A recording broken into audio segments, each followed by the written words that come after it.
Fala pessoal, sejam bem-vindos a mais um podcast sobre empreendedorismo, gestão de negócios, que vem fortalecer aqui o tema sobre aceleração e aquisição de empresas, onde nós temos nossos convidados de honra, Emanuel, Zamparoni e Lucas.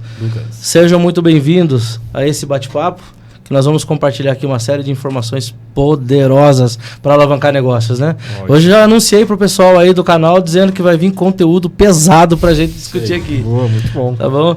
Então, sejam muito bem-vindos. Isso aí, obrigado, Joel. Obrigado pelo convite. Obrigado por estar aqui. É um prazer estar compartilhando com você, com o pessoal que vai estar em casa assistindo o podcast também.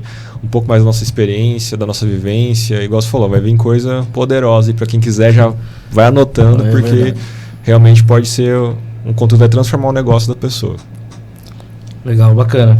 Eu preparei aqui um roteiro para a gente discutir, trocar uma ideia, lá. Né? Temos a nossa colinha tá aqui, né? E Ademar também aí se apresenta, Ademar. Meu nome é Ademar de Oliveira, eu trabalho há 5 meses, eu faço parte desse projeto aí com o Joel, né? Na Faros Consultoria. Estamos aí para aprender um pouquinho aí. Beleza.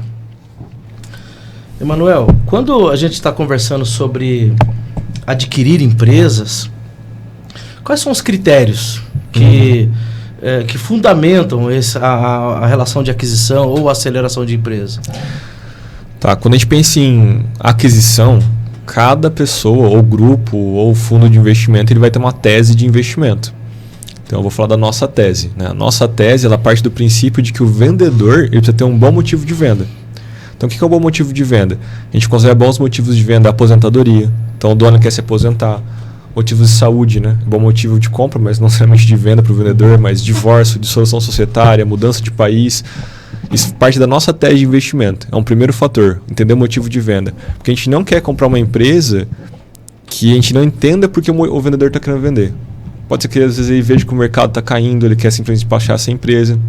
Então, a primeira coisa da nossa tese de investimento é motivo de venda.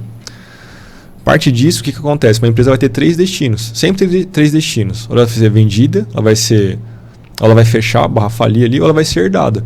Então, o melhor motivo de venda para a gente é a aposentadoria. Porque o dono ele entende que não tem mais o herdeiro ali, ou ele não tem por qualquer motivo, desde os filhos não querem assumir a empresa, e ele se vê numa situação de ou eu vendo esse negócio, ou eu fecho esse negócio. Mas a gente tem donos ali com 20, 30, 40 anos de empresa, ele vai querer simplesmente fechar o negócio para aposentar? Ele não vai querer fazer isso. Tem o legado dele, a marca que ele construiu, a equipe que ele construiu. Então, a gente entra com uma proposta de compra dessa empresa, que a gente entende que a gente quer continuar aquele legado dele, enfim, que a gente entende que é uma boa empresa. Se tivesse mais tempo ali de trabalho, ele continuaria, só que ele quer aposentar. Então, esse é o primeiro motivo. Depois a gente faz uma análise. Quer falar um pouco da análise que a gente faz de número? Então, quando se trata da aquisição em si, depois de analisar todos esses fatores, né, sobre o motivo de venda da empresa, é um bom motivo. A gente também uma percepção de fora sobre a aceleração dessa empresa, né? Se a empresa realmente pode crescer, ela vai ficar estagnada aqui, quanto ela pode realmente alavancar em resultados. E não adianta comprar um negócio que ele vai se manter no mesmo lugar, né? Tem uma escala, uma forma de escalonar ele, né? Exatamente. Então a ideia é a empresa que vai ser adquirida, ela pode ser vendida posteriormente por um valor agregado um pouco maior, baseado na aceleração que a gente vai fazer nessa empresa, né? E dentro dos critérios, o que sempre é analisado para calcular o valor daquela empresa dentro do valuation em si, demonstração de resultado, que seria como está sendo demonstração de resultado de exercício, né? Como está sendo o desempenho daquela empresa em fluxo de caixa mensal e tudo mais. Balanço patrimonial, que é importante saber o que aquela empresa tem de ativo, de passivo. Como é que está a saúde daquela empresa como um todo, né? Patrimônio líquido, enfim. E formulário de referência, né? Tipo, quais são os contratos que aquela empresa tem, como foi o comportamento dela com relação à parte fiscal, enfim, tudo isso precisa ser analisado. Se isso tiver ok e a empresa tiver possibilidade de aceleração e crescimento, essa empresa é uma boa empresa para ser adquirida. Daí a gente faz uma análise gerencial primeiro. Então, assim, a gente conversa com o contador, vê como que está as coisas. Fazer leitura da empresa, né? Leitura da empresa para depois, quando... beleza, os números estão dentro do que a gente espera. A gente vai para uma análise mais profunda, né? Pegar uma diligência mesmo e falar, será que esses números estão na tabela do que o contador nos passou? É verdade? Ou ele inventou algum número aqui? Ou ele fez alguma manobra aqui que a gente não está entendendo? Isso tudo precisa ser periciado, no caso? Tudo periciado. Porque a gente precisa saber onde tem uma diligência contábil, né? Então, vamos supor, a gente conversou a primeira vez com o dono, ele passou uns números. A gente não pede para ele mandar logo a DRE de cara. Quanto você fatura por ano? X. Quanto você trabalha de lucro por ano? X%. EBITDA, Y. Beleza, está dentro do que a gente espera, está dentro dos nossos números de teste de investimento. Ok. Vamos agora fazer uma reunião mais a fundo, a gente assina um contrato de confidencialidade para acessar o número da empresa, DRE, etc., igual o Lucas falou. Agora vamos ver se o que você falou na primeira reunião é verdadeiro. Então tá, às vezes dá uma diferençazinha ali, tá ok, dentro do que a gente imagina vai dar diferença. Depois, estando verdadeiro, a gente faz ali uma proposta, ele aceita, vai para uma diligência contábil, a gente vê realmente se aqueles números da tabela são verdadeiros ou não. Depois, diligência comercial, como que é o processo de venda dessa empresa, como que é o processo do dia a dia operacional dali, diligência jurídica também. Cara, tem algum risco de processo? Não tem risco de processo? Então, já teve uma análise, um caso de estudo. Uma empresa de caçamba, daqui da região, ela não tinha muito potencial de crescimento, porque a gente está falando de ela tinha que escalonar comprando mais caçambas e mais caminhões e mais motoristas, então ela tinha um teto que ela estava batendo ali. E ela tinha um risco jurídico muito grande. Porque um motoqueiro ele bateu numa caçamba e morreu. E aí a gente não sabia se aquela caçamba estava legal ou ilegal naquele lugar. Se ela tivesse legal, corria um risco jurídico absurdo de ter uma indenização, a gente adquirindo, e poderia vir daqui 2-3 anos esse risco jurídico. E se ela tivesse legal, não ia acontecer nada porque estava legalmente ali. Então essa diligência jurídica também é importante, diligência contábil muito importante para ver se está acontecendo realmente como que está a saúde da empresa. Então essa é a nossa análise que a gente faz para fazer uma aquisição. A principal ferramenta de leitura para aquisição de empresas, qual seria? A própria contabilidade, por contabilidade, exemplo? Ela é a principal. A principal é a contabilidade, porque se o número contábil, pode ser gerencial mesmo no começo, não tiver bom, ela não for sustentável na aquisição, a gente nem faz sentido entrar. A jurídica, por exemplo, ela é uma das últimas a se fazer, jurídica, trabalhista, etc. Mas a contábil que vai fazer no primeiro momento, no segundo e no último momento também.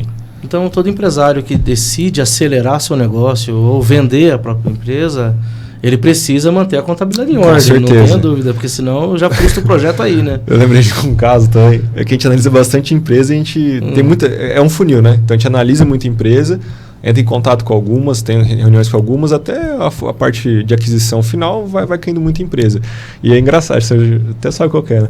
A gente conversou com a dona do negócio, a gente perguntou o número, quanto você fatura por ano? Fatura como é que X. Tá seu lucro? Como que está seu lucro? Não sei. Eu falei, como assim você não sabe, né? E acho que é mais do que... Morou o perigo aí, né? Mas acho que você sabe que é mais do que normal, né? A pessoa não saber tão bem o lucro.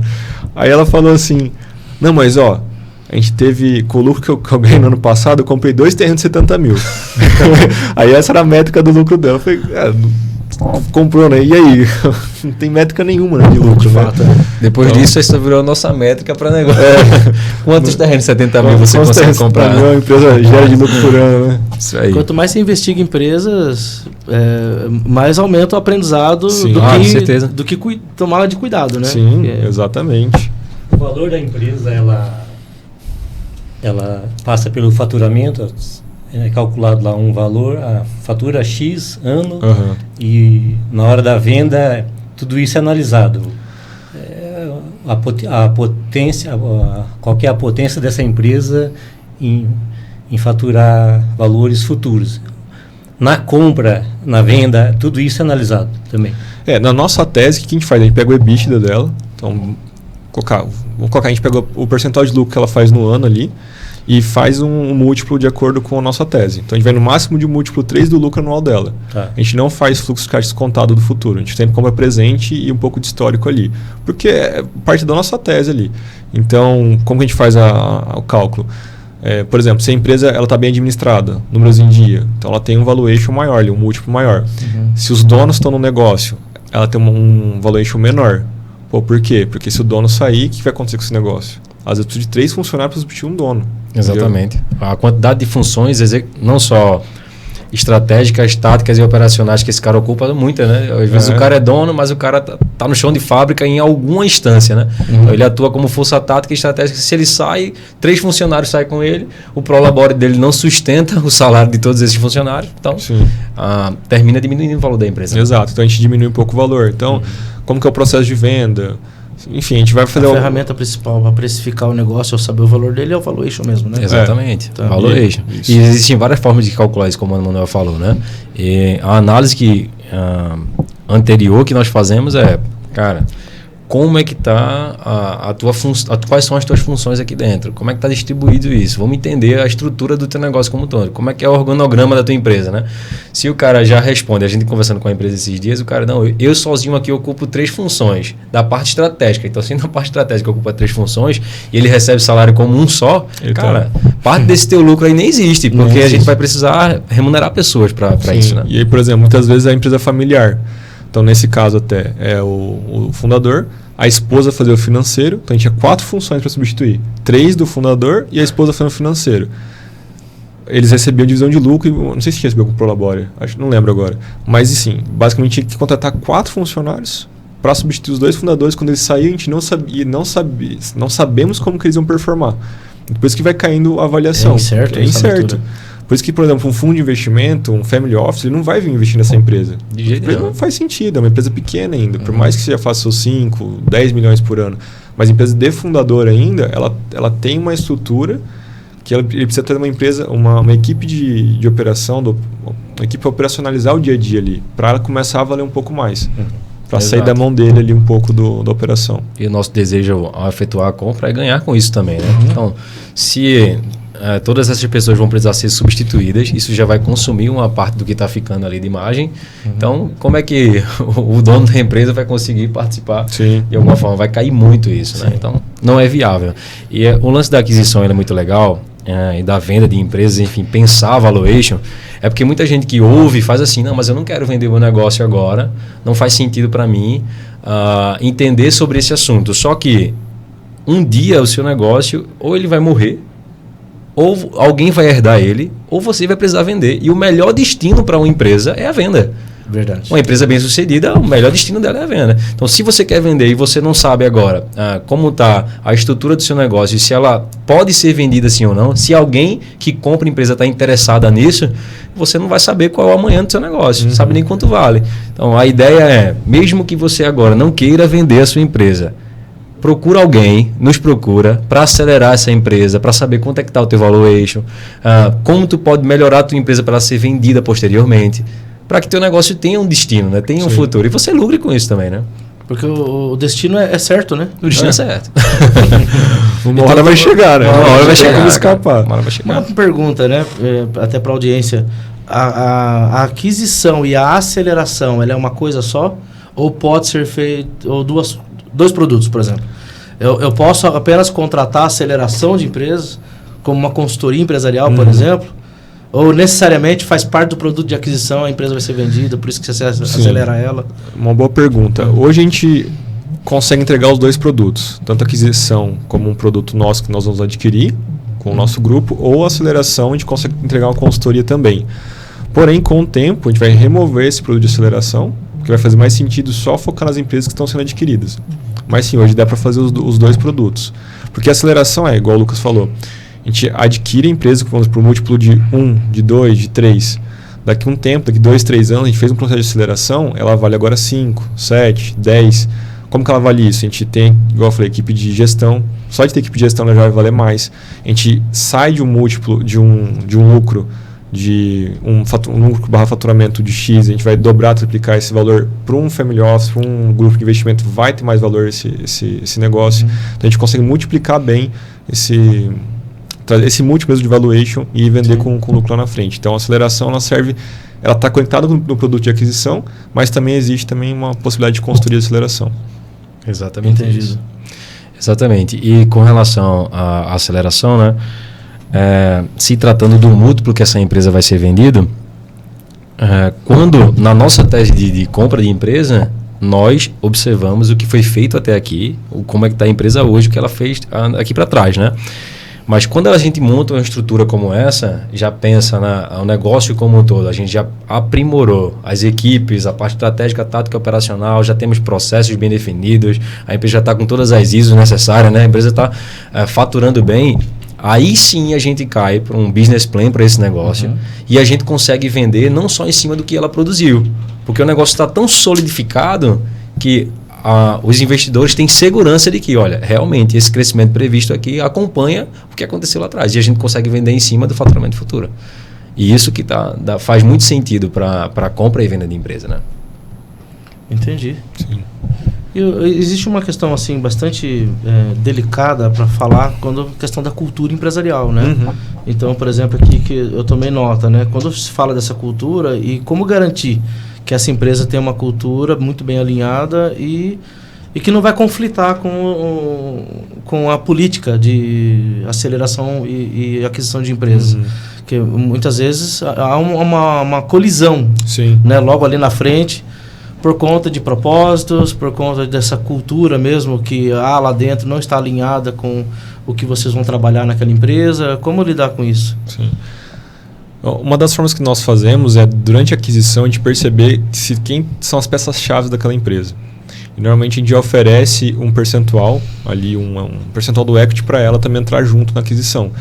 Para que essa pessoa se sinta primeiro valorizada, trabalhou X anos, 10 anos aquela empresa, agora ela tem a oportunidade de comprar junto também um pedaço dela e vestir realmente, vira um sócio. Então isso já ajuda bastante. Outra coisa é o processo de diligência. Na diligência que eu falei, igual jurídica, contábil, comercial, a gente também analisa a parte de cultura. Se a gente percebe que vai ter um conflito muito grande de cultura, muitas vezes a gente já nem avança com a aquisição. Inviabiliza. Via de regra, tem como dar uma contornada nisso, mas se for uma cultura muito forte, contrária àquela que a gente acredita, aí não vai fazer sentido mesmo continuar com ela. Legal. E no geral, assim, a sinergia é boa com os empresários? Porque primeiro que você entra nessa pauta para o empresário que está se aposentando, certo? Mas e a dor? Ele não tem aquela coisa da propriedade, porque tem muito isso, né? O empresário que não solta. Ele quer fazer, precisa ser feito, e muitas vezes por questões financeiras mesmo. Como lidar com isso? Tem casos e casos, né? Mas, assim, estatisticamente, isso é uma estatística americana. Eu não sei estatística no Brasil. 20% das empresas anunciadas, então você tem um mercado hoje de marketplace de empresas, pode anunciar a tua empresa, né? Como se fosse um LX de empresa, você tem corretores de empresa que vão angariar a empresa, vão fazer essa venda. 20% só das empresas elas são adquiridas. Os outros 80% eles não têm nem proposta, não tem nem visita. Então tem casos assim, a pessoa está 5 anos, 4 anos anunciada a empresa, não teve uma visita até agora, não teve uma proposta. É mais fácil de lidar. E tem casos que acabou de entrar no mercado, que a pessoa tem um plano em mente já de, poxa, se não der certo eu vender aqui, eu vou fazer alguma outra coisa, vou arrendar essa empresa, vou funcionar, vou fazer alguma coisa que ele entende que é um bom movimento, que daí é mais difícil de lidar, que está mais inflexível no caso de ouvir uma proposta. Então, enfim, depende do caso aí, mas depende, cada caso é um caso. E comumente, né? Principalmente essas empresas que a pessoa está se aposentando e tudo mais, ela não conseguiu construir uma sucessão, não colocou CEO na empresa para tocar as coisas lá, ela tem um apego muito grande. Ela já não tomou essas atitudes antes porque ele tem um apego muito grande, né? Esse processo de conscientização de que, olha, se você não vender, ela vai morrer, precisa existir realmente. Que no caso da aposentadoria, o cara às vezes não tem condições de trabalhar mais. E agora? O que é que vai acontecer? Também, né? É até complexo isso, né? Porque a gente já passou por alguns processos, né, de aquisição, que a pessoa fala assim, não, eu quero. Não dá mais para mim e tal. E no final, quando a pessoa recebe a terceira proposta, está tudo desenhado, não quero. Não quero porque eu quero continuar trabalhando aqui, mas, cara, não faz sentido. Você iniciou a conversa dizendo que não quer mais a empresa e agora, não, eu quero 50%, não, eu quero ceder tantos por cento, eu quero isso. Esse apego, obviamente, que existe, mas, infelizmente, o futuro para o apegado e que já está no limite do negócio, a empresa vai acabar morrendo, né? Ou vendendo muito mais barato do que realmente. E é interessante, porque quando a pessoa anuncia a empresa, você falou, ela é apegada à empresa, ela tem um carinho, tem um apreço por aquilo que ela construiu. Então, na hora que ela recebe a proposta, é uma concretização de algo que ela talvez não esperava que acontecer, anunciou talvez por anunciar ou para realmente ver o que aconteceria. E aí ela se dá numa realidade, né? Se eu aceito, eu vou me desfazer daquilo que eu construí, e se eu não aceito, eu continuo aqui mais um tempo e espero ver se aparece outra coisa. Só que a gente sabe, né? Teve empresa que, igual eu falei, foi a primeira pessoa a visitar em 3 anos de anúncio dela, 3 ou 4 anos de anúncio. Já faz uns 6 meses que recebeu a proposta, não aceitou, tá tudo bem, mas provavelmente ela não teve mais nenhuma visita, porque é uma empresa muito específica. Então a dona tem os seus 73, 4 anos mais ou menos, e ela fala assim, eu não quero passar mais 10 anos da minha vida aqui. E ela realmente, ela quer curtir os netos, ela quer fazer outra coisa. Então assim, ela tem um tempo que está contado ali. Então ela pode estar apegada ali ao negócio, mas ao mesmo tempo ela não tem muita outra opção viável ali. E a gente vem com uma proposta que é realmente, cara, a gente quer continuar o legado que vocês construíram. Não é simplesmente comprar isso aqui, vender os ativos por tentar fazer um lucro imediato, vendendo os ativos e ir embora. Não, a gente quer continuar com esse legado, com a marca que você construiu, com o propósito da empresa estiver alinhado com o nosso, com os funcionários que estão aqui. Continuar gerando valor para a sociedade. Continuar gerando valor. Com o que você fez lá atrás, é continuar crescendo o que você construiu. E se o desapego também do empreendedor for muito grande, é de se ficar desconfiado, né? Quero vender logo, leva esse avião. Por que será, né? Por que será? É uma bomba. Essa é uma das leituras, então, que é feita no processo. Sim. Exatamente. Faz até uma leitura corporal, né? Faz, assim. Com a certeza. gente busca entender, a principal coisa que a gente busca entender, para depois entrar em número, sim, número pode estar excelente, mas é o motivo dessa venda. Porque às vezes a pessoa fala, olha, eu quero vender, quero aposentar, mas eu tenho seus 60, 65 anos, fala, tá, ela ainda tem mais chão ali pela frente, né? Por que ela quer realmente? O que ela quer fazer depois? Ela quer viajar, ela quer fazer o quê? A gente vai conversando muito mais da vida da pessoa, entender como que ela chegou até ali, como que ela construiu a empresa, o que ela pretende fazer depois, para ver se faz sentido essa aquisição. E muitas vezes faz, e muitas vezes não faz. É engraçado isso. Então, cada caso é bem específico. E você tem também candidatos que ele trabalha com isso, ele vende empresas. Sim. Deve ter casos assim também, que ele está no empreendimento, mas a ideia dele é um trabalho semelhante ao seu, por exemplo. Uhum.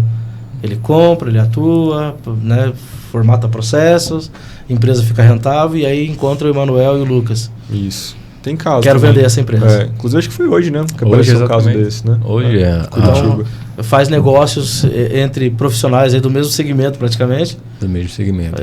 Porque ele praticamente está acelerando empresas, né? Sim. Então Exato. há produtos que vai ter casos de empresários vendendo, que atua com isso de fato. Estando no preço certo, tá valendo. Tá fazendo negócio. Agora, lembrando também que a ideia da aquisição do Grupo Zamparoni em si, né, não é que a gente literalmente atue para que o negócio cresça na parte tática e operacional. É literalmente parte estratégica, né? A gente está de fora, temos um grupo de conselheiros que vai atuar dentro do negócio como um todo, preparar pessoas para que a empresa possa caminhar sozinha. Porque não faz sentido a gente comprar todo negócio que a gente comprar, a gente entrar, a gente vai parar de comprar a empresa. Sim. Né? Então vai deixar lento o processo. Então é de fora mesmo, preparar a equipe para que a empresa possa ser tocada lá dentro, com um grupo de conselheiros, atuando cada um na sua respectiva área, para que enquanto a gente está acelerando outras empresas aqui, a gente está adquirindo outras, a gente não para. Né? E aí funciona E a área geográfica dessa atuação? Onde se concentra as energias de vocês nesse processo? O melhor, o mais perto possível é melhor. Então estamos aqui na região de Londrina, só que tem no Brasil todo a venda. Então a gente busca aquelas empresas que estão longe, que elas sejam uma empresa mais fácil de se administrar. Então, por exemplo, se eu vou dar o exemplo da de caçamba, não faz sentido para a gente fazer uma aquisição de uma empresa de caçamba em Recife, né? Talvez faça, porque você iria para lá, porque é a terra dele. Não, mas se você tiver tiver no time lá, tranquilo. se tiver parte do time, sim, mas é uma empresa muito focada regional ali. Agora, se é um e-commerce que tá em Belém do Pará, não tem problema nenhum, porque o e-commerce a gente toca de qualquer lugar. Então depende muito do caso da empresa. E agora, recentemente, tem no Mastermind, que ele é o cara, ele é escocês. Então, ele é de aquisição de empresas também. Então, é um grupo que converge de aquisição, só que eles fazem aquisição no mundo todo. Principalmente Estados Unidos, Canadá, Reino Unido e Austrália. São 4 grandes mercados também. Então, a gente também está agora entrando na parte internacional. A gente tem esses acessos por lá e aí a gente consegue ganhar na moeda também, né? Fica uma moeda mais forte, fica favorável para nós. No mundo, na prestação de serviço, vou dar um exemplo aqui de um mecânico, uma mecânica, né? Você tem uma mecânica que você conserta o seu carro, você tem uma confiança no dono e no mecânico, dar esse exemplo. Aí ele resolve vender. Muda um pouco o cenário, né? Porque aí existe uma coisa assim do cliente. Sim. Já mudou, porque mudou o dono, muda um pouco, né? Sim, isso tem que ser avaliado. É uma coisa que a gente não gosta de entrar quando é assim, quando é muito focado no dono. Então, para mecânica, a gente nunca pegou caso desse, mas barbearia, tá muito focado na imagem do dono, na lealdade com quem está tocando ali. Então, a chance dele sair e levar 60% dos clientes embora é muito alta. Contador. Contador também, verdade. Então, assim... Tem o cara mais importante do negócio. Então, assim, a gente tem que avaliar muito bem isso, que é da diligência comercial, né? Qual que é o nosso risco desse dono sair? Se ele sai, que ele leva só processos operacionais, tá tudo bem, a gente constrói de novo. Agora ele leva lista de cliente, ele leva... Né, ele leva funcionários chaves que eram fiéis a ele, vai junto, então tem que analisar muito bem tudo isso. Dificultou todo o processo, né? Dificultou tudo. Fica prejudicado, né? A empresa cai muito o valor dela também, então às vezes vai fazer sentido a gente adquirir, mas não no valor que está pedindo de 3 vezes o lucro dele, talvez vai fazer... Existe formatos de ter essa transparência nessas conversas? Porque tem muitas coisas que podem acontecer de uma forma escura. E você não percebeu, não foi dito, sei lá. Sim. Essas coisas existem, esse risco existe. Corre o risco. Então, assim, a gente tem que ter uma leitura muito boa. Não dá para colocar isso em contrato, né? Muitas coisas, sei lá, se o tal funcionário sair, já era aquisição, não tem, né? Mas tem que a gente faz 3 a 6 meses de transição. Então a gente gosta de ter um tempo que o dono continue na empresa, mesmo depois de vendida, para que ele continue ali mostrando como que funciona. Muitas vezes passando o fornecedor, falando agora quem vai comprar são essas novas pessoas, não vai ser mais eu. Então tem tudo isso que tem que ser feito também no processo de aquisição. E nesse caso, quando o funcionário, quando a pessoa é muito chave para o negócio acontecer, né, que é o caso de um dos negócios que a gente tem conversado agora, um funcionário é muito chave e se ele sair a gente realmente perde muito. Cara, é melhor tornar esse cara um parceiro. Trabalha com cultura, oferece um percentual. Cultura partner da empresa, então para ele já é muito bom. Ele vai ter o ganho que ele sempre teve, tem oportunidade de crescimento porque a empresa vai ser acelerada de certa forma. E ele ainda tem um percentual do negócio como um todo que ninguém nunca ofereceu isso para ele antes. Então, tá lindo, né? Exato. Você falou um ponto interessante com relação à cultura da empresa, né? Então, isso também é analisado, né? Cultura, política, processo, tudo que envolve a gestão como um todo. A gente já tem uma percepção do negócio mais abrangente, então a gente já sabe que com a nossa entrada, nós vamos aperfeiçoar a cultura da empresa. Então, o que é que está errado? Isso aqui dá para ser modificado nessa cultura, tem coisa que não dá. Mas cultura nasce de cima para baixo, né? Então, você que estabelece a cultura por meio de missão, visão, valores, quais são as práticas da empresa, enfim. Uma liderança forte, né? Exatamente, cara. Bacana. Então, uma pergunta importante. Quando você fez a aquisição, né? Vai iniciar a operação, quais são os primeiros passos que vão ser adotados nessa empresa, no processo de aceleração? Tá, vamos supor que a gente fez a aquisição, fez todo o processo de diligência, já tem tudo certo, assumimos. Cara, a gente vai pensar como que a gente consegue crescer essa empresa nos próximos, vamos colocar aí, 6 meses, 3 meses, a gente estabelece um tempo. No processo de aceleração, a gente pensa sempre em 3 pilares, que é mais venda, aumentar o ticket médio e aumentar a recorrência de compra. A gente pode mexer nesses 3 pilares, mas normalmente a gente vai olhar para a empresa desse jeito. Porque como que a gente dobra o faturamento de uma empresa? Normalmente a gente vai pensar, poxa, eu preciso de dobrar meus clientes. É o mais óbvio. Mas se dobrar cliente não é tão simples assim. Na verdade, é nada simples dobrar cliente. Né? Dependendo do número de cliente, é bem complexo. Só que se aumentar 30% de cliente, ok, já aumentei um valor que é ok, né, que dá para se trabalhar num período de tempo. Se eu aumento 30% do ticket médio, então, não precisei dobrar o ticket médio, aumentei 30%, é um pouquinho ali. E aumentar o ticket médio não é só eu lá no meu cliente cobrar mais. Eu vou focar se eu pego, por exemplo, uma empresa de software, ela tem lá restaurante, ela tem lá uma fábrica e fábricas nessa empresa de software. Cara, a fábrica paga mais que o restaurante. Então, se eu trazer 30% a mais de fábrica, eu aumento o ticket médio sem precisar cobrar mais o restaurante por enquanto. Aí depois eu vou aumentando mais o ticket daquele restaurante. E depois recorrência. Tem empresa que não vende com recorrência, mas se eu coloco uma recorrência ali, se eu faço uma estratégia para aumentar a recorrência mais 30%, então eu aumentei 30% de venda, de ticket médio e de recorrência.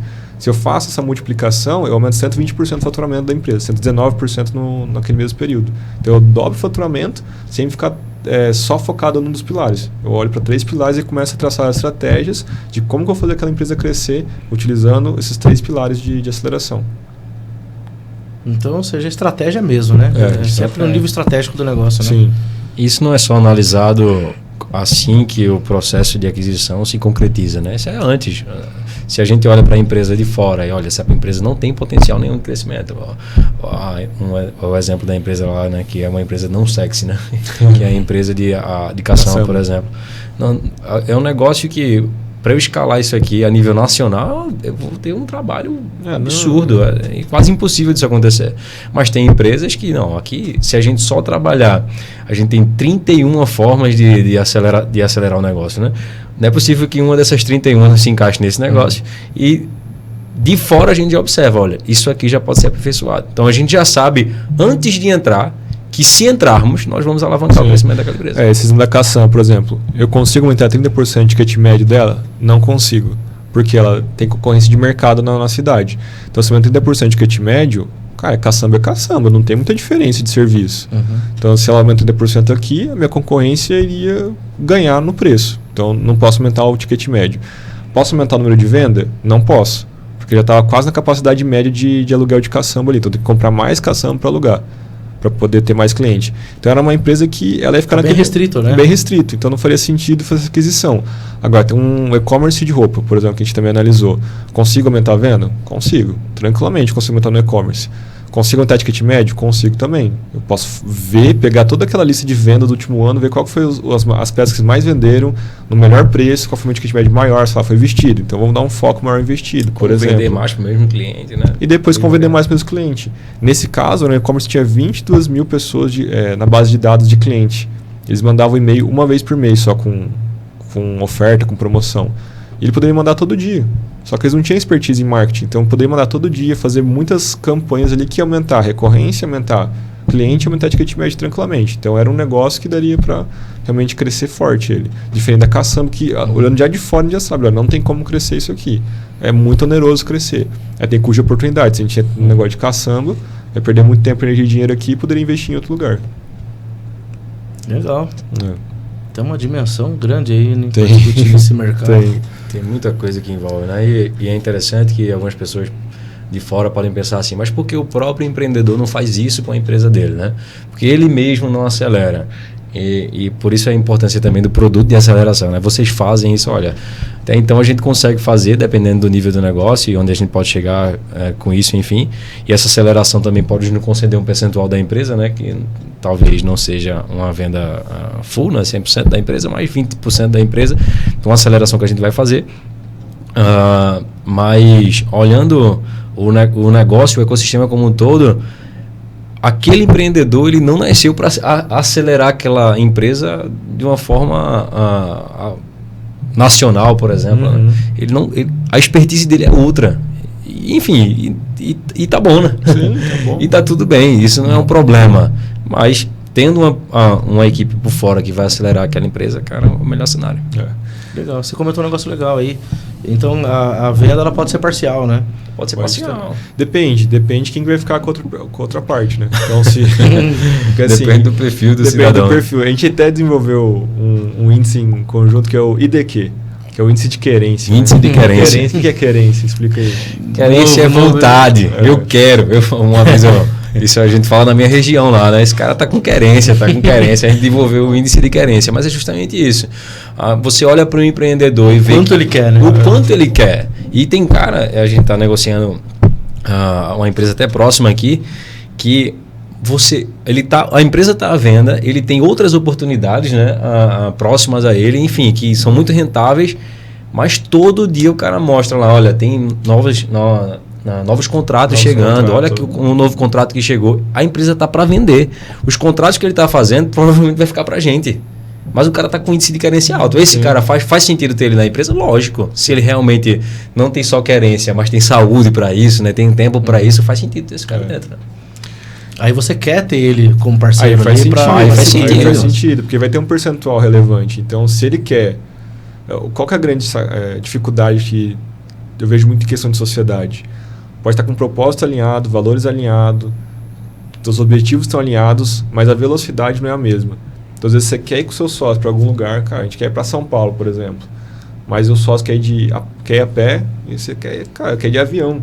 Os dois querem ir para o mesmo lugar. Você quer estar lá daqui a pouco, né? Os dois querem ir para o mesmo lugar, tem o mesmo destino, tem o mesmo propósito, mas um tá tranquilo, quer ir a pé, quer ir curtindo, sei lá, o que ele quer fazer a pé. O outro quer ir de avião, quer estar lá daqui uma hora. Então, essa diferença de velocidade é muito do índice de querência. Um quer ir logo, o outro quer ir tranquilo. Então isso importante. pode dar um atrito muito grande. Seja uma aquisição, seja você construir um negócio, enfim, com uma sociedade, tem que olhar muito isso, né? A vontade que a pessoa tá de querer fazer acontecer.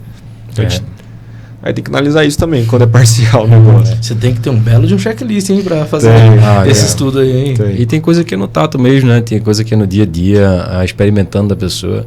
A gente comenta no nosso meio, né? A gente tá relacionado com alguns grupos de empreendedores, enfim.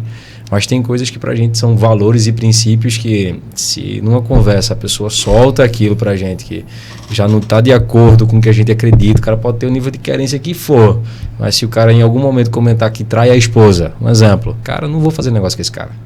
É uma sociedade, meu nome vai estar no mesmo papel que ele, o que é que esse cara pode fazer com o meu nome posteriormente? Então, não dá. Então, tem coisa que, imagina, tá tudo isso alinhado. Os valores pessoais porque imagina assim, muito na decisão. Se ele trai a esposa ou ela trai o esposo, que é uma das principais pessoas da vida dela, o que vai fazer com o sócio? Qual que é a chance? Qual que é a chance de fazer alguma coisa também? Então a gente analisa muito isso, porque foge muito dos nossos valores. Então, Foi muito bom vocês tocar nesse assunto, né?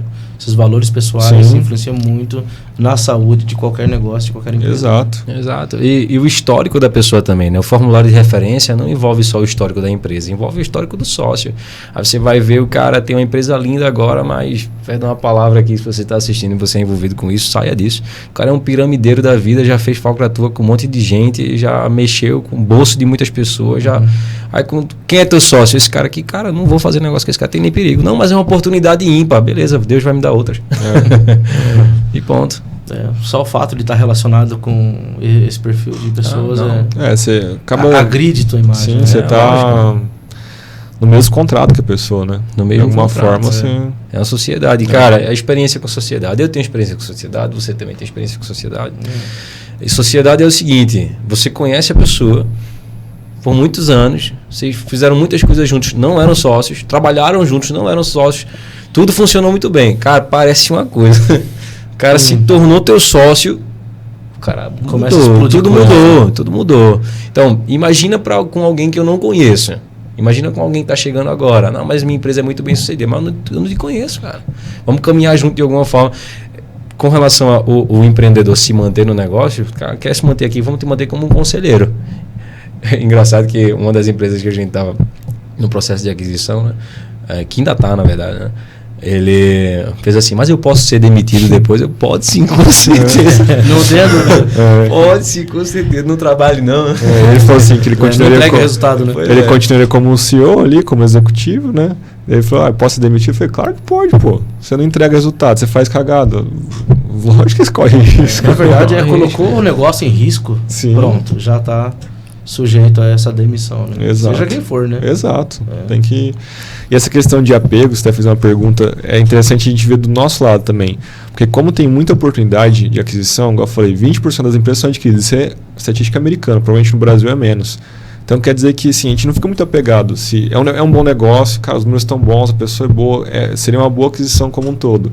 A gente não chegou num bom acordo de aquisição, um bom valor, uma boa forma de pagamento, tá tudo bem. A gente fala, olha, obrigado pela atenção, sucesso, e parte para outra. Porque tem muita empresa, tem uma geração de empreendedores na faixa de seus 65, 75 anos querendo aposentar, essa geração dos baby boomers, né, pós-segunda guerra, e não tem tempo passar. Então tem muita empresa mesmo disponível para aquisição. Isso nos dá um desapego muito grande. A empresa é boa, cara, o número está sensacional, mas não quer ser flexível em algumas partes. Ok. Tchau. Segue o jogo. Segue o jogo. Tem muitas outras oportunidades. Sim, né? Exatamente, porque o nosso lado é mais confortável, né? A gente está com o dinheiro no bolso, o negócio funcionando, tudo acontecendo, eu chego para comprar um negócio que vai ser um benefício para a pessoa. E a inflexibilidade está lá, né? Não pode isso, não pode isso. Cara, quem está querendo vender é você. Eu estou sendo uma benção. Por exemplo, tem uma coisa que a gente não compra de jeito nenhum em aquisição, é estoque. Então, por exemplo, a gente... Vamos supor, tem uma empresa que vale 3 milhões, já tem 700 mil em estoque. Cara, não vou comprar 700 mil de estoque de você. Eu te pago o estoque conforme eu vendo. Por que isso? Porque eu não quero, primeiro, ficar analisando o estoque dos outros, né, que demora muito tempo isso aqui. Segundo, pode ter uns estoques meio morto ali que está só despachando. Assim, não. O pagamento do estoque só conforme acontece venda. conforme a venda. E assim, aí é uma relação de confiança. Isso tudo em contrato e tal, mas assim, o pessoal ficando ali seu tempo de transição, normalmente, se uma empresa já fatura seus 5, 6 milhões ano, esses 700 mil se vende em 3, 4 meses. Se ela comprou Muito bem rápido, esse estoque. lógico, Agora, se não está vendendo, será que ele comprou direito esse estoque? Será que não tem 200, 300 mil reais de estoque e não vende há, sei lá, 5 anos e está lá, né? O estoque morto está que não sabe passar. Tá passando um pepino, né? Mais bem vendido da vida dele. Né? Exatamente. Então, assim, a gente sempre conversa do estoque você conforme venda. Isso é, por exemplo, uma das causas que a gente... Não é nem bem causa, mas uma das partes de negociação que a gente é bem inflexível com isso. Não dá. Não dá para comprar estoque. Paga conforme venda, aí beleza. Ele pode vender rápido, pode demorar um pouco mais. Legal. Então, assim, para esclarecer o processo de aquisição de empresas. O que entra e o que não entra? Dá para... Então, depende. Por exemplo, é caso a caso também, mas vamos supor, frota de carro. Cara, pode ser que entre, pode ser que não entre. Se tem um carro lá que é do dono da empresa, não faz sentido pra gente. Então eu não preciso comprar aquele carro junto na aquisição. Fica para ele. Então já tiro da aquisição. Mas muitas vezes está no valuation aquele ativo. Muitas vezes a frota de carro como um todo está muito desatualizada a frota. Então a gente nem adquirir a frota ou talvez faça um leasing dela. Você precisa olhar essa relação de ativos. Olhar tudo. O controle desse imobilizado, há quanto tempo ele foi comprado, quanto tempo já rodou. Sim. Tudo isso precisa ser olhado. É onde entra a parte do balanço patrimonial, porque algumas pessoas, quando vão calcular, é muito confortável também para o empreendedor que está vendendo a empresa nesse quesito, calcular o valor da empresa dele, né? Quando ele vai pensar em propriedade intelectual, né? Onde foi que ele chegou e tal, ele vai valorizar o produto dele. E algumas pessoas, quando nós vamos fazer o cálculo do valuation, me dá todas as informações, passa isso para a gente. Já teve um cidadão que a gente fez o valuation dele e apresentou para ele, poxa, mas está muito abaixo do que... Cara, isso aqui foi baseado no que a tua empresa realmente produziu. Eu não posso comprar o teu imaginário. É isso aqui, cara. Não, e o futuro? Não, futuro a gente não compra futuro, cara. A gente constrói futuro. Exato. Até aqui, né? Até aqui, exatamente. Então tudo a gente vai ter que avaliar a parte de ativo. Então se me fala tem 1 milhão em maquinário, tem que ter 1 milhão em maquinário lá. Se tiver super valorizado. Pegar o caso da Caçamba, que tá até mais fresco. Tinha avaliado 1.250.000 em ativo. Caçamba e caminhão e poliguindácio, né? Que é onde vem a Caçamba. A gente fez uma avaliação de 800 mil. Falei, cara, tem 400 mil reais de diferença aí. É uma baita diferença, não é qualquer dinheiro. A gente falou com a pessoa, falou, não, realmente, ela tinha feito uma avaliação 2, 3 anos atrás, o ferro na época do Covid estava mais alto, então ela avaliou a caçamba como nova.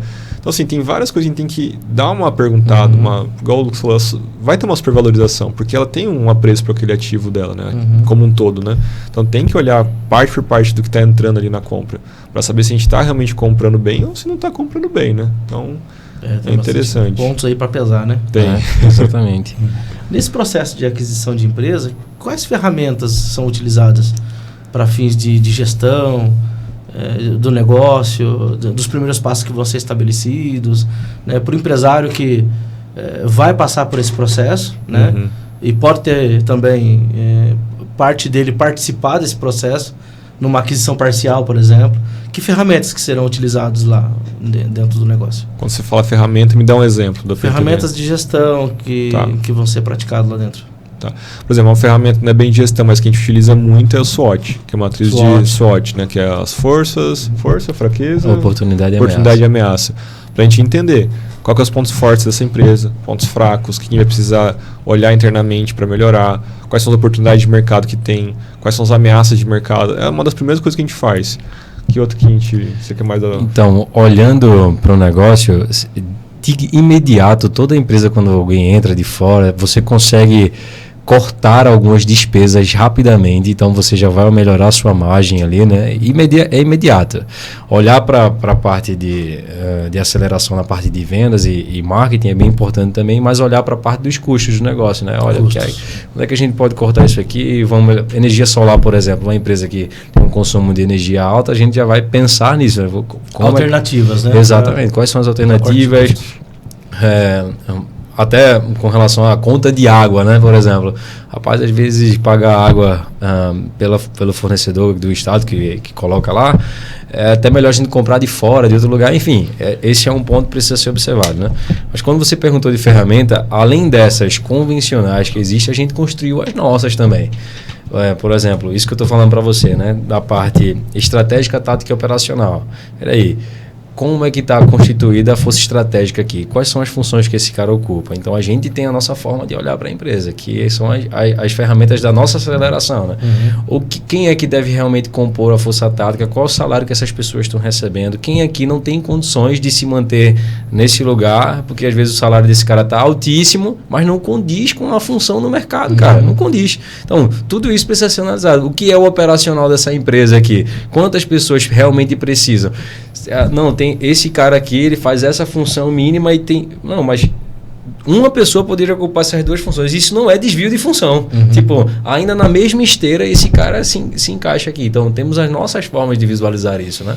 Que são ferramentas que talvez elas não tenham uma nomenclatura específica, né? Mas é o nosso jeito de analisar o negócio. Por exemplo, isso que eu falei. Sobre cultura, política e processo, né? Óbvio que já tem muitas pessoas que trabalham isso nas empresas. Enfim, a gente já tem muitos mecanismos aí que já entra literalmente um adesivo para as empresas, né? Olha, a gente tem ISO tanto, a gente tem isso, tem aquilo. Mas temos a nossa forma de trabalhar a cultura. A gente tem uma pegada de liderança um pouco forte, uma construção legal de vida até aqui, né? Então, como é que a gente vai trabalhar a cultura dessa empresa e como os próprios funcionários vão se tornar donos desse empreendimento? Então, temos as nossas técnicas, né? Se você quiser aprender cada uma delas, entre em contato com eles. Outra coisa também que fazer o pitch, né? Já vai fazendo. Outra coisa que a gente acaba fazendo, analisando o local da empresa. Então, por exemplo, tem empresas que foram abertas há 20 e poucos anos atrás que fazia sentido aquele lugar. Mas hoje já não faz mais. Por exemplo, tá num lugar próspero da cidade, não tá... condiz com o que aquela empresa tem de tamanho, não condiz. Então tem lugares assim que você bate o olho e você sabe que está no lugar errado já. Que deveria estar num lugar mais próspero. E pelo mesmo aluguel. Não é nem que assim vai pagar mais aluguel. Mesma coisa, até economizando aluguel com isso. Uma outra coisa que a parte contábil isso é interessante é pegar a empresa do lucro, presumido lucro real e fazer recuperação de crédito. De crédito não, como que chama? Recuperação fiscal. Recuperação de crédito. Fiscal, né? Então, muitas vezes ela nunca fez isso. Numa dessas, a gente já até recupera o valor da aquisição só na recuperação que ela nunca fez na vida dela. Ou recupera uma boa parte já. Então, tem várias coisas que dependem. Tem muitas alternativas aí, né? Tem muitas alternativas. E algo que é fascinante na aquisição é... O nosso objetivo é trazer empresas do mesmo ecossistema para que simplesmente de plugar uma empresa na outra, lista de cliente, passivos e ativos que ela tem, expertise do negócio como um todo, só de plugar uma na outra a gente já alavanca o valor estratosfericamente, né? Então esse é um ponto bem especial, né? Porque o negócio, ele não... No quesito aquisição, a criatividade é o que vale. É o que vale. É o que vale. Por exemplo, se a gente compra uma empresa no múltiplo de 2, né? Então o lucro dela vezes 2. Quer dizer que eu adiantei para aquele vendedor 2 anos de lucro dela. Então ganhou 2 anos de vida de trabalho ali para ele. Beleza, adiantou. Só que se eu plugo no meu ecossistema de empresas e nesse ecossistema já tem um valuation de 5, de 6, de 7 por conta da forma que a gente trabalha, automaticamente essa empresa de múltiplo 2 ela vai valer o múltiplo do meu ecossistema, de 5, de 6, de 7. Então eu já ganho, só na hora da compra eu já ganhei. Só de fazer esse plug. Aí, por exemplo, a gente começa a pensar muito na aquisição de cruz. A horizontal e vertical. Então, o que eu posso adquirir de fornecedor daquela empresa? Por exemplo, se eu tenho um e-commerce de roupa, será que eu não consigo adquirir também uma fábrica de roupa? Aí eu reduzo meus custos e eu plugo uma na outra e ela tem totalmente sinergia? Alguma transportadora que vai fazer o meu transporte daquelas roupas do e-commerce? Ou eu posso adquirir, isso seria para cima e para baixo, eu posso adquirir lateralmente um e-commerce de sapato. Então eu tenho uma lista de clientes aqui enorme de roupa, mas eu faço um spin-off e vendo agora para sapato também para essas pessoas, numa outra marca. Depois um de semi-joia, depois um de outro. Então você vai fazendo, esse modelo de aquisição também é uma forma de acelerar ainda mais a empresa com aquisição. A gente junta os dois, aquisição e aceleração. E olha o custo que se teve aqui para construir uma base de clientes enorme, numa loja de sapato, por exemplo, feminino, e simplesmente de plugar uma empresa no ecossistema. A mulher que compra sapato, ela compra roupa também. Então, só isso. Então, tem diversas formas de acelerar o negócio, sabe? Você vai conectando muitos negócios. Exatamente. Né? Essa conexão é importante, principalmente na era digital, né, cara? Que já passou da digital, né? Agora é da inteligência artificial. Então, a gente consegue conectar muitas empresas no mesmo ecossistema e para um family office, por exemplo, faz muito mais sentido adquirir um ecossistema desse como um todo. Que é o que a gente vê aí, por exemplo, né? Tem muitos ecossistemas aí no mercado. Conhece alguns, né? Sim. Legal, bacana. A gente vai entrando aqui num bloco já mais para finalização, né? Você faz algumas perguntas, né? Sim, voltados a esse processo de aquisição. E muitas vezes tem que ser feita alguma reforma das empresas, porque a forma como ela está estruturada não está adequada, então você tem que reformular tudo. Você reconstrói o planejamento estratégico, refaz o plano de negócio. Poderia falar um pouco sobre isso? Então, se a empresa ela não tem um rumo, né? Se isso não foi desenhado ainda, mas tem potencial, aí faz sentido sim a gente reconstruir, desenhar e tudo mais. Mas uma empresa que ela não tem perspectiva do futuro, que o dono nunca pensou nisso, que se ele não tiver ativo lá naquele negócio em 3 meses aquilo vai morrer, é um pepino muito grande que a gente... Não, mas até pensando nessa pergunta, por exemplo, tem uma empresa que a gente está analisando que ela tem 55% do faturamento dela é licitação. Isso. Não é algo que agrada a gente, depender mais da metade do faturamento de licitação, mas é uma boa empresa.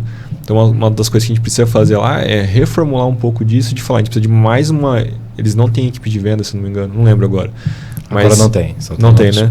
Então teria que, por exemplo, trazer uma equipe de vendedor para que o faturamento de venda B2B, né, para outras empresas, ele supere o faturamento de licitação. É que tem que parar a licitação, mas que cai para 45, 40, 35, 30. Então a gente pega para focar numa outra área e reformular aquela força da empresa que hoje está em licitação, por exemplo. A gente sai da dependência de licitação, que é alta, né? Se der algum BO de governo, vai metade do faturamento embora. Então a gente começa a reformular trazendo uma equipe que vai focar numa área que a gente gosta mais, que é o B2B. Nesse caso a gente, embora pense em outro setor, a gente também não desconstruiu tudo, né? Não desconstrói. Já tem uma área formada, ele só não está explorando ela da maneira correta. Sim. Então a gente vai explorar da maneira correta. Mas um cara que não tem perspectiva do amanhã, então, meu amigo, não é para ser vendida realmente. E tem empresa que assim, nem não vai virar negócio. Nem se desse pra gente pegaria. Porque assim, é uma bucha enorme. Dá pra, nem se for de graça dá. Toma esse problema. Toma esse pepino aí. Não dá. Então tem casos e casos, né?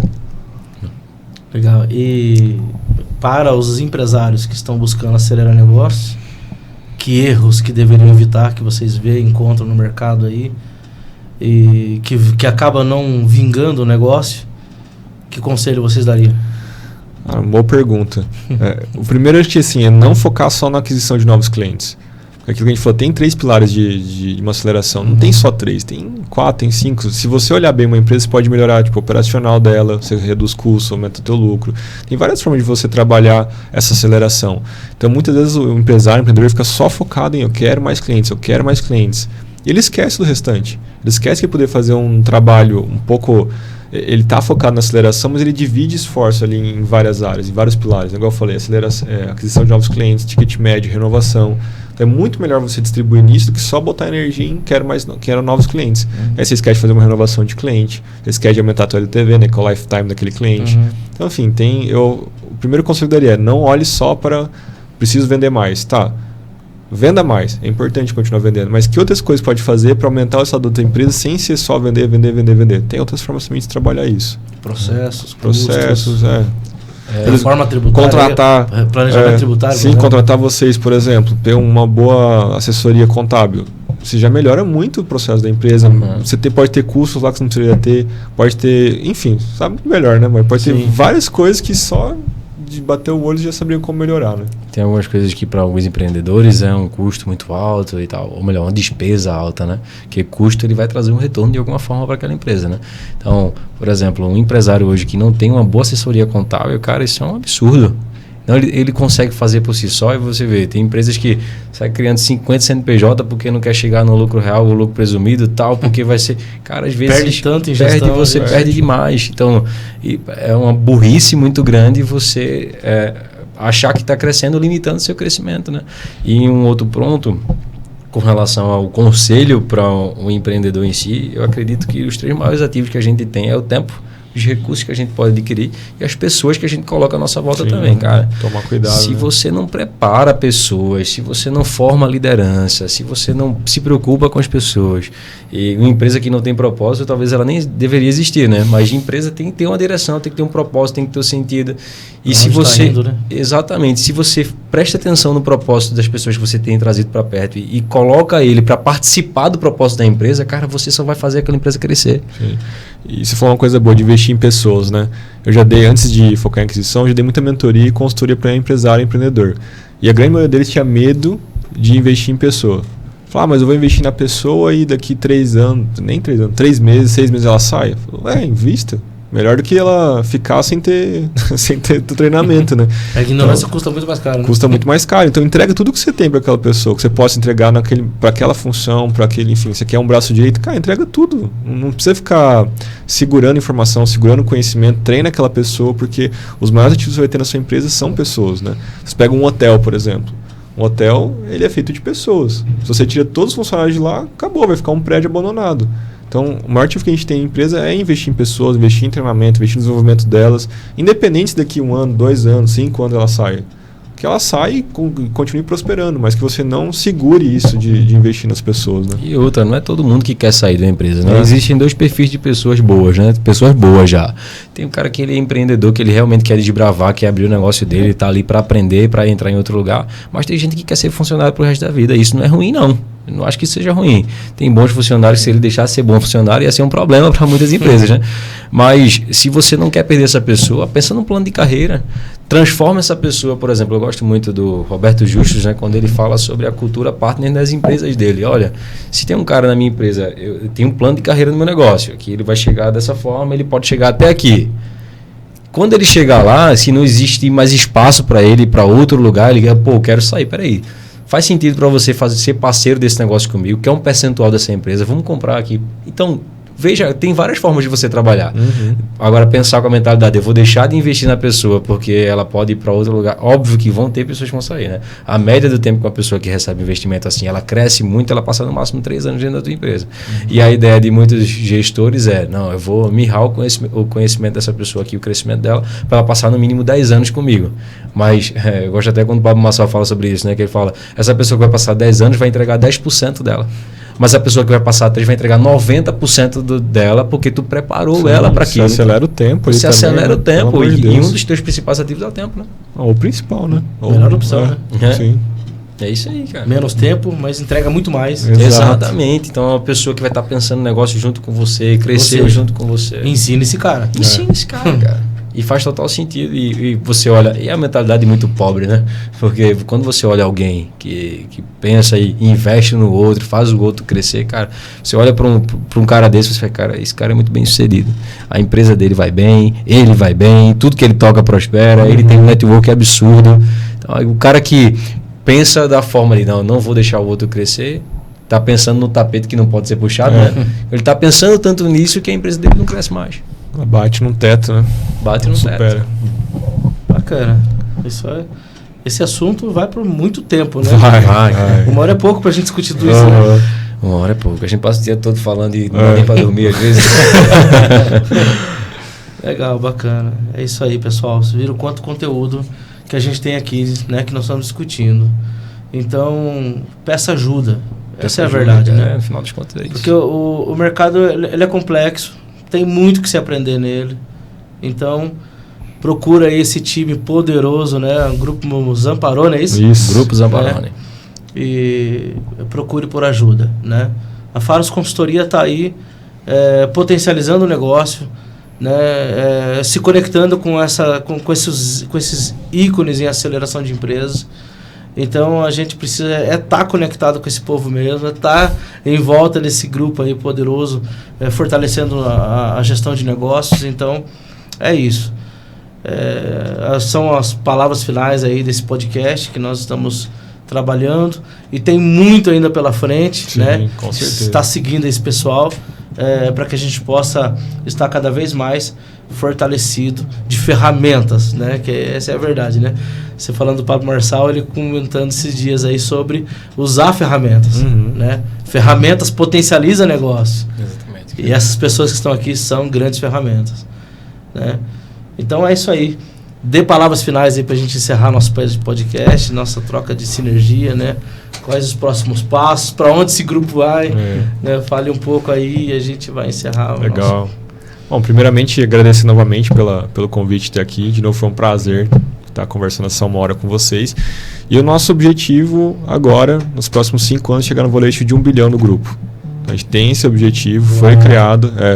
Então, assim, é ousado. Quando eu pensei a primeira vez, eu falei, cara, não dá. Depois começa a falar, não, e se eu tiro o impossível da jogada, né? E se você também com seus objetivos tira o impossível da jogada, o que você consegue realizar? A gente tem potencial que é infinito. Então, se a gente realmente consegue acreditar, a gente acredita realmente que pode fazer aquilo, se conecta com boas pessoas, tem um bom plano e executa aquilo, é possível. Então, nosso plano é, vamos chegar aí no valuation de 1 bi em 5 anos, está caminhando bem, já faz uns 3 meses que a gente começou esse plano. Então, é isso, é ousado, é para você que está ouvindo também se desafiar a pensar diferente, se desafiar a pensar grande, pensar pequeno, não dá o mesmo trabalho, pensar pequeno dá mais trabalho do que pensar grande. Então, pense grande e realize grande também. É isso aí. E eu imagino que para quem ouve, às vezes não sabe o caminho, né, para ser ajudado e como fazer isso e o que mudar primeiro. A gente tem uma mentoria chamada Cova dos Leões, que é uma mentoria que o Emanuel faz, que eu sou beneficiado com isso, né? E se você não expandir a sua mentalidade, se você não aprender coisas importantes a respeito de si mesmo, do seu propósito, do que você é capaz, talvez tudo isso aqui vai ficar muito distante para você. O seu CPF precisa ser muito maior do que o seu CNPJ, né? Então, a sua empresa começa em você. Então, conversa com a gente para participar da mentoria. Também temos um grupo de empreendedores, que é a Confraria 83, que acontece aqui em Londrina. Se você é de Londrina também, nos procure. Londrina e região. Hã? Londrina e região. Londrina e região, nos procure. Em breve em outras regiões também. E esse grupo de empreendedores é justamente para fomentar networking, para você conhecer novas pessoas. A gente crê que o próximo passo para o seu negócio, para a sua mentalidade, para você, tem a ver com novas conexões. Você vai conhecer novas pessoas que vão te dar muitas ajudas com relação ao que você é, o que você faz, o que você pode fazer, enfim. E caso você precise de gestão, liderança, planejamento, entre em contato com a gente. Muito bom. Vamos vender a sua empresa, vamos ganhar dinheiro juntos. Eu sei que você quer ganhar dinheiro porque você está assistindo a gente aqui. Vamos embora. É isso aí, gente. Bacana. Também aqui agradecer a presença de todos vocês. E que eu fiquei sabendo um pouco antes de um almoço que eu iria estar aqui, né? Surpresa. Surpresa, né? Mas foi bacana. Primeira vez que eu estou num estúdio aqui de podcast, né? Isso é bacana. Trocar essas experiências aí, aprender com vocês aí, tá bom? Valeu. E é isso aí, cara. Valeu, obrigado por vocês estarem com a gente. Tamo junto. Que essa tem muitas outras ainda. Sim. Né?